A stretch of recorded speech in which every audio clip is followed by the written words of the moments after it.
To have a ground fault on a wire, the wire must be directly buried in the ground unless the conduit is crushed and the wire is exposed.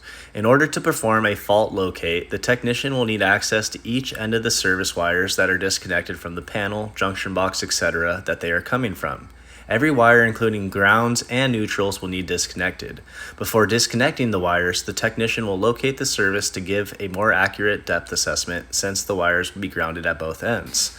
Once we have access to the wires from each side, we will perform a ground resistance test to check the insulation values of the wires. A perfect wire will read 1 billion ohms, and anything under 1 billion ohms may be compromised or have some damage. The lower the number is, the worse the fault. The higher the number is, the harder it is to find that fault.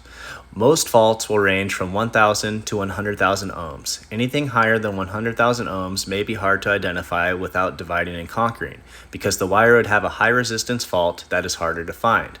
They are usually tiny nicks in the wire that will only be detectable when the ground is saturated in heavy rains.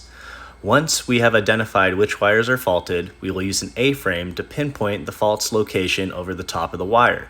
We can only identify one fault from each side, so if we establish there's more than one fault, we will need the client to expose one of the faults so we can test in between the two faults to make sure there aren't any other faults that are detectable.